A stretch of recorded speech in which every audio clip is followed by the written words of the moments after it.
सोनम रघुवंशी से सच उगलवाने की हर मुमकिन कोशिश इस वक्त मेघालय पुलिस कर रही है। इसी दौरान मेघालय पुलिस ने सोचा कि क्यों ना उस सीन को एक बार फिर से रिक्रिएट किया जाए जिसमें राजा रघुवंशी हत्याकांड को अंजाम दिया गया था। मेघालय पुलिस ने इंदौर के व्यापारी राजा रघुवंशी की हत्या की गुत्थी सुलझा ली।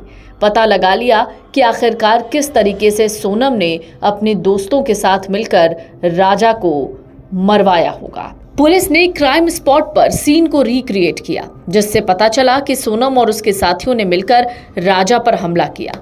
पुलिस ने हत्या में इस्तेमाल एक हथियार बरामद किया, जबकि दूसरे की तलाश जारी है। मेघालय पुलिस ने बताया कि उन्हें एकदम साफ तस्वीर मिल गई है कि कैसे सोनम, उसके प्रेमी राज और 2 अन्य आरोपियों ने इंदौर के व्यापारी राजा रघुवंशी की पहाड़ियों में हत्या की।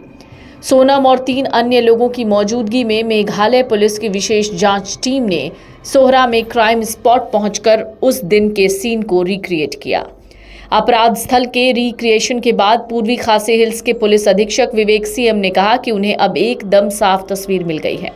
उन्होंने आगे कहा, राजा रघुवंशी की हत्या में इस्तेमाल किया गया एक और बड़ा चाकू अभी भी मिलना बाकी है। उन्होंने कहा, एसआईटी ने कई जगहों का दौरा किया ताकि ये पता लग पाए कि आरोपियों ने कैसे अपराध को अंजाम दिया होगा। उन्होंने कहा, हमने उस पार्किंग स्थल से शुरुआत की जहां उन्होंने अपनी 2 पहिया वाहन पार्क किया था।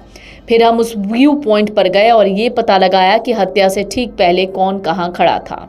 पुलिस ने बताया, राजा रघुवंशी को पहाड़ी से धकेलने से पहले उस पर 3 बार वार किया गया। पहला हमला विशाल ने, दूसरा आनंद ने और आखिरी वार आकाश ने किया। पुलिस ने कहा, हमने पता लगाया है कि एक और बड़ा चाकू अभी भी मिलना बाकी है। आरोपियों ने बताया, उन्होंने हमला करके हथियार को फेंका था। एसडीआरएफ यानी स्टेट डिजास्टर रिस्पांस फोर्स दूसरे हथियार को खोजने में लगी हुई है। एसपी सीएम कहते हैं कि राजा पर 3 वार किए गए। पहला वार विशाल ने पीछे से किया, जबकि सोनम उसके सामने थी। ये एक बड़ा वार था जिसमें आरोपी ने दोनों हाथों का इस्तेमाल किया। फिर आनंद ने दूसरा वार किया और आखिरी वार आकाश ने किया। सीएम ने उन खबरों को खारिज कर दिया कि राजा की मौत खाई में गिरने से हुई। उन्होंने कहा, राजा को अचानक हमला करके चौंका दिया गया, उसकी मौत वारों की वजह से हुई है।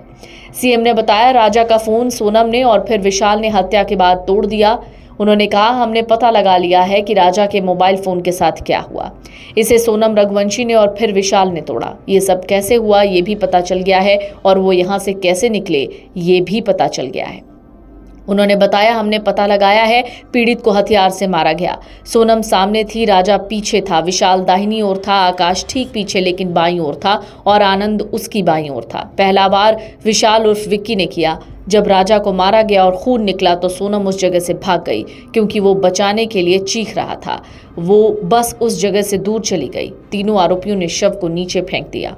सीएम कहते हैं, सोनम ने अपराध कबूल कर लिया। वो अपराध स्थल पर खड़ी थी जब 3 आरोपी राजा की हत्या कर रहे थे।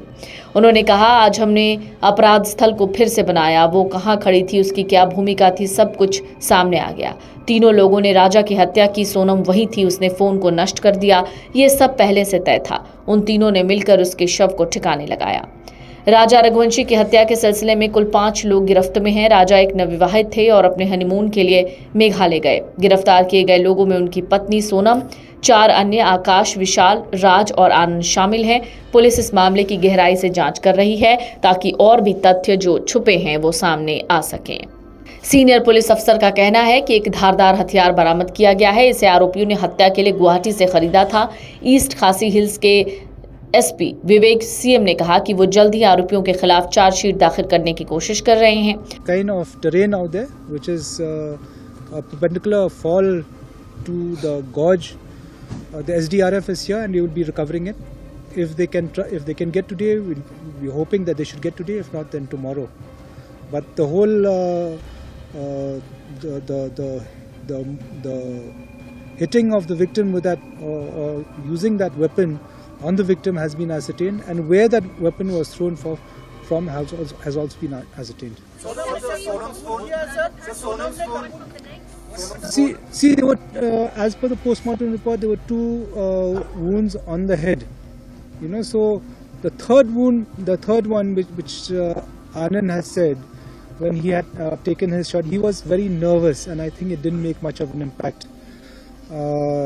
Also, if there's an impact, also the kind of decomposition which the body has had, the postmortem examination wasn't able to ascertain that gash out there. But the two head injuries from sharp weapons are very clear. राजा के भाई विपिन रघुवंशी ने कहा कि आरोपियों का narco test होना चाहिए। उन्होंने कहा जांच के दौरान आरोपियों का व्यवहार शक पैदा करने वाला है। सोनम और राज जिस तरह से पुलिस को गुमराह कर रहे हैं वो चौंकाने वाला है। नार्को टेस्ट होने पर पता चल जाएगा सोनम कितना सच और कितना झूठ बोल रही है। Video desk amarujala.com। अगर आप ये वीडियो YouTube पर देख रहे हैं तो हमारे चैनल को सब्सक्राइब कर बेल आइकन दबाएं और Facebook पर देख रहे हैं तो हमारे पेज को लाइक करें।